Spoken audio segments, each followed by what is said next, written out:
YouTube, what's going on? We back at it again. Aim assist is buffed, and so we checking it out. I feel like he puts it in a lot, then it's not his fault. Epic Games always be saying, aim assist is buffed. Nothing ever changes. Watch, he's gonna tell him. Maybe talk to Reet, and maybe talk to I don't know, maybe Teeny or something. I don't know if he's got the connections like that. He probably does, but yeah, they're always gonna say, it feels exactly the same. So yeah. The snakening continues. We have so many new trios on NA. I'm going to cover who the new trios are, why they split up with their old trios, and how they're now doing. Did they end up on a better team, and how did they place in our Div 1 qualifiers? I also want to talk about some crazy changes to competitive. We have a buff to aim assist. Simple edits has been removed from tournaments again, and we all... What did I tell y'all? Video. No good. I told y'all last video it's gonna get banned. It's gonna get banned. And look what happened. It got banned. So keep it a bean. Also have the return of reload tournaments. There's a lot to talk about. Oh no. Let's jump into it. Before I get into talking about the new teams and how today's tournament went, we have a few big things in competitive to talk about. Firstly, we have the Reload Eval Cup. Fortnite is deciding they want to evaluate how tournaments run on Reload. And if you somehow missed how this went last time, it was an absolute disaster. They were some of the worst tournaments Fortnite has ever ran, week after week. Everyone hated them. They just ended up paying out a bunch of cheaters, and they literally were a complete disaster. They had almost no redeeming qualities. The so format bad. Made no sense. The tournament just made no sense in general. There was a bunch of cheaters in every single game. There were so many bugs. It really was just terrible. There's no other way to put it. But they're bringing it back, and I'm hoping this time it's going to be better. A lot of people are saying this is most likely because of the Pro-Am that's coming up. We have the $500,000 Pro-Am LAN event in May. I'm guessing because that's run on the Reload game mode, they want to start testing the game mode for tournaments and making sure that's going to run well. That makes sense. I'm totally fine with that. It is only running on EU, and they put it on Mondays. That means EU now has 7 days a week of tournaments, which is just insane. So if you want to play in this Reload Eval Cup, you're going to have to be Division 1 on any region, and you're going to have to play it on EU though. So I'm not sure whether they're going to roll this out to other regions. I don't know if it's going to become a weekly thing. They kind of announced it out of nowhere, but we now have Reload Eval Cups.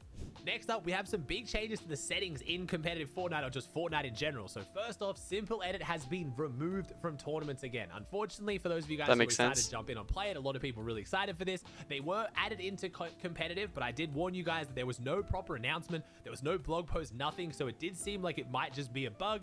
Turns out it looks like it was. Simple edits were not meant to be in competitive. They have now been removed again. So whether you liked that or didn't like that, we're back to just regular editing, which I get it. I saw a lot of people commenting like, this makes no sense. It's so uncompetitive. It makes you way better, way faster. It goes against what it is to be a pro player and practice the game. I fully get that. I thought it would have been cool to see how far people push it. I wanted to see a pro get insanely nuts on it, but I do fully understand why it shouldn't be in competitive, so it's now gone. But another one that's gonna, kind of help a lot of people, aim assist being buffed. And now triple blank. It's kind of being fixed mostly. Apparently, it hasn't actually been changed. The values haven't been increased. It's not like you have more aim assist when you lock onto a player, but a lot of the bugs that were happening with aim assist around certain guns, especially the shotgun, just... I told you guys, when they say aim assist buff, they just mean they just touched it. That's it. They didn't do anything to it. Not giving aim assist, and sometimes when players moved in a specific way or you moved in a way, you didn't get any aim assist. It looks like those bugs have been fixed for the most part. So aim assist has been inadvertently buffed because it's functioning the way it's supposed to. It's not broken and glitchy. And Fortnite has been changing how aim assist works with this new human-like aim assist that we talked about a bunch in the past. And it looks like yesterday's update was a big step forward for aim assist. Now, I don't play on controller. There's so few pros playing on controller now. It was hard to reach out to a lot of people and ask. I ended up tweeting it and getting a lot of opinions in the comments. And overall, the consensus seems to be that yes, it is better. But again, it's not stronger. It's not crazy. It just you proved me wrong. Functions more consistently, and it feels like it's supposed to. It feels like what aim assist is meant to be. So that's extremely exciting news for those of you guys on controller. Again, let me know in the comments down below if you feel like your aim assist is actually working properly or being stronger over the last couple of days since the update, because I'm really curious to hear, because there's no way for us to actually fully check and know if it's been buffed, but I'm hearing a lot of people say it's a lot better. All right, now let's get into the NA Snakening. Now, it's another day on NA, so it means we have about 10 new trios I have to talk about. I am not kidding. I talked in yesterday's video about how we had a bit of a Snakening going on because Kanata split with Booga, and that's obviously going to create like a ripple effect. We now get to find out who's playing with who, and we got to see how they performed today. So first up, Kanata's new trio is none other than G Money and OSID. Now, a lot of Yeah, I people saw question this. this, like, yo, Kanata, why are you playing with G Money and Osid? You're a tier 1 player. You know, you're an FNCS winner. These guys aren't up to your caliber. But Kanata went live and said, look, like, right now, there's not a lot of options, but I believe in this team. I want to IGL again. I want to take my own, you know, performance into my own hands. I'm going to lock in. These guys are grinding. They're looking crazy, and I think we can do really, really well. They ended up coming. For the people who want to hear the true unfiltered version, he said, "I'm playing with two crackhead fraggers. They don't talk too much.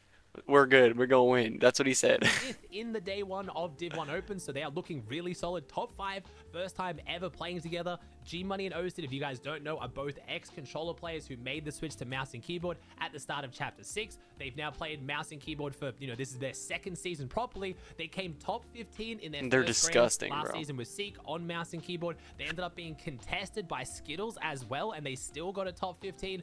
Really solid performance. I truly do agree with Kanata here. I think both these players have crazy potential. They've got great vibes. They're used to playing together, so they have good synergy. Kanata stepping back into the IG role and taking his tournaments into his own hands. I'm very, very excited to see how this one goes. I like this trio.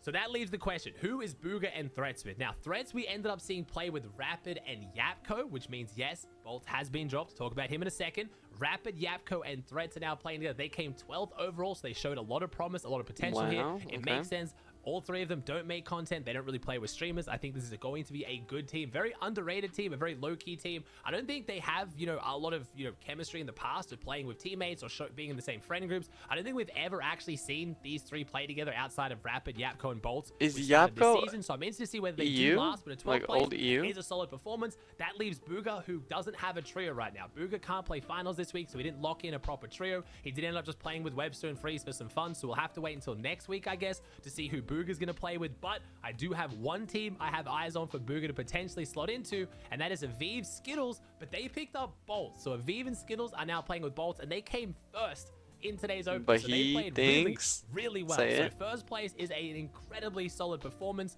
Now, the rumor was that we were going to have, again, I know this is a lot, we are going to have Reed, Bryce, and Bolt. But Reed said that he didn't trust that Bolts wasn't going to snake on them. They expected they were just going to get dropped instantly. So Reed, Bryce said, Oh, no, it's that we way, don't want to okay. play with Bolts. So he went and played with the Viv and Skittles. Now, I'm kind of expecting potentially, depending on how this trio goes, for Booga to work his way in there. I mean, Booga, Viv, and Skittles, like, they always find their way back to each other.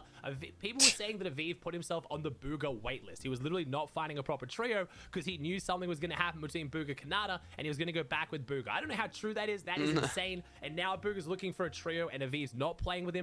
But like I said, Booga can't play finals this week, so maybe that's why Aviv didn't play with him. We'll have to wait and see. This is, again, just all speculation. So Reed and Bryce didn't play Holy with Bolts, cow, so who are they Muzz. now playing with? They are now playing with Tony FV, a Hispanic player who, you know, you probably haven't followed too much if you don't follow the Hispanic scene in Fortnite. Very, very good fighter. I've been gassing him up for a while now. We haven't seen him on a team of this caliber. Unfortunately, they came 82nd today. They didn't do extremely hot, but it could Holy just cow. be first day jitters. It could be their first time as a new trio. They did do the worst out of all of the new trios because the other new trio we have now is Noxy, Chimp, and Mason, who came third. They're looking really solid. I do feel for, you know, Cypher PK did the whole, like, PK team where he picked up Chance and Tyler as well. Sorry, Shadow and Tyler when it was Shadow, Tyler, Mason.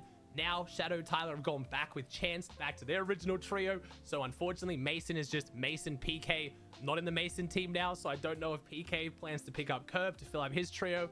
I know I'm throwing a lot of names at you. I know it's confusing. This is just what NA is now. I'm trying to keep you guys up to Holy date cow. with what's going on. Now, there's a few other players kind of floating around. We got to see Virgo, Craze, and TK play together. They came 13th. They are not a real trio, though, I don't believe, because Craze should still be playing with Bucky and Okas. Bucky was just away and couldn't play this week, but I mean, Craze maybe slides his way into a new trio. Maybe he's not playing with Bucky. Maybe Bucky steps away. He's been all over the place at the moment. He's had a lot going on in his real life. Maybe he's going to take a step back from Fortnite. We don't know. Nah, I believe he said he was it's still gonna going to be Craze, lock in. Bucky, and Okas. But at this point, it's NA, man. Who actually knows what the hell is going on? EU's always a little bit more chill. We had some big new teams form yesterday for the Eval Cup, and I talked about in my video saying, like, a lot of them didn't really do well. What's this going to mean for Savage? Kenny, you know, get some of these players on his team. Turns out, none of them ended up splitting. They all gave another shot in the Div Cup, and oh boy, best thing they did, because they all placed top 10. We had Haris, Tayson, and Chicho come first. So after doing very poorly in their first time playing together in the Eval Cup, came first in Div Cup. Then we had Thomas, Panzer, and Pablo come in third. We had Pink, Nebs, and Kira come in sixth, and Trulek, Skivvy, and Teeny come in ninth. So EU, the new trios, looking real good. There's not a single one of them that's struggling from what I can see What right about now. Savage? These are the ones that I've had my eyes on, so I don't know what that means for Savage or the moving parts for Okay. him with different trios. Again, like I said, Savage did not play Div Cup finals this week. Oh, sorry, opens this week. Because of his surgery, he cannot play the trio tournaments this week. He hopes to be back playing for the solo games. I ended up getting more information. It was a very routine surgery. It looks like everything went fine, so Savage is chilling, but he obviously can't play the tournaments this week. We did have another update on Mongrel. Mongrel, Prism, and Casper unfortunately had a pretty rough day. They didn't do very well at all. I don't know what this means for Mongrel's team going forward. The vibes still seemed good. They're not like, you know, laughing and screaming and having a great time, but they're encouraging each other. It seems like they're staying positive, trying to improve. So hopefully things work out for Mongrel, Prism, and Casper, but they didn't do as hot as what we were hoping. But all the new trios in EU, for the most part, are looking really good. We've already talked about a bunch of the teams on the leaderboard, but I will run through it after day one. We had Hris winning EU. We had Vico, Veno, Flixie come in second on 473. They had some very, very dominant games, multiple 20 bombs. Like I said, Pablo came in third. Then we had Chino, Sanguild, and Fredoxy, a brand new trio that I have not been focusing on too much, but they just came in fourth overall. They're looking really, really solid. And then we had Pix, Dam, and Damus round out the top 5 on EU. Meanwhile, over on NA, we had Aviv, Skittles, and Bolts win it, like I said. Then we had Muzz, Curly, and Rise in second. I'm actually really happy to see that Muzz and Rise didn't drop Curly in amongst all this snake. Clicks in sixth is crazy. I expected a top 3 from him. Noxy, Mason, Chimp in third? Not even a fourth? Come on, Clicks. Okay, Nicole, Peterball, and Pollo ninth. They don't care, bro. They're just waiting for FNCS to freaking just start slaying out. I don't know, bro. There was rumors that Bolts was going to go play with Muzz and Rise, but again, they didn't quite trust that Bolts would stick with them. There was a lot of other moving parts, and Muzz and Rise, I believe, probably would have had the chance to drop Curly, and they stuck with it, which I really like. I like this trio right now. I think the teams that stay loyal. I mean, they've dropped literally everybody they've gone. Well, if you feel like your team wasn't doing that well and you're like, man, I feel like, you know, we don't have the fighting power with Curly, we're not going to do too well, and then a Snakening starts, obviously, you know, find a better team. But if you're doing well and you feel confident in your trio, just because then the opportunity comes up to maybe pick up someone else, doesn't mean you have to jump on it. And I think that's what a lot of NA players and teams need to be reminded. If you went to bed happy with your team, you thought you performed well, and you wake up and all of a sudden there's other trios asking you to play, maybe stick with the trio you were happy with. That's all I'm saying. We'll see how it plays out. Facts, Noxy, bro. Mason, and Chimp in third. We had... It's just straight. What's it? It's like the NBA deadline, bro. They just like, it's like Dennis Schroeder, bro. They just be passing people around. Fishy's team, the Hispanic boys, in fourth, and then we had Kanata, G-Money, and Osid in fifth, like I said. Clicks was just outside of the top 5 in 6th place overall on 386, and then we had Peterbot's team in 9th, as well as our NA West FNCS champions in 8th. Now, I will say, it is just day one qualifiers. Now, I know there's a lot of drama going around right now, and people are getting frustrated, you know, trying to take Clicks' achievements away from him, or he only won in the Eval Cup, and oh, it's because Pete wasn't trying. There is a lot of frustration. I get it. Eval Finals has a lot of money on the line. $1,200 per trio per game is worth trying for. But Div 1 qualifiers, a lot of the top tier teams are not locking in. Peterbot stopped playing with like 45 minutes to go because he wanted to go play West. Clicks' team literally did a no-com challenge game where the first one to say a word had to pay the others $1,000.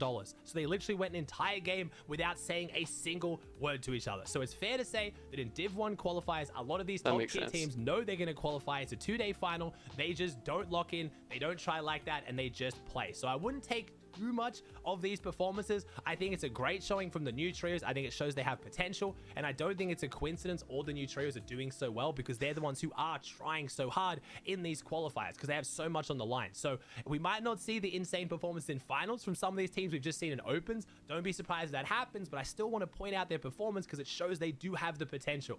But again, some of the tier 1 teams really do meme up these Div 1 qualifiers, so we will have to wait and see how the finals go. Oh, alrighty. All I have to say is Clicks wins FNCS and Peter's trash.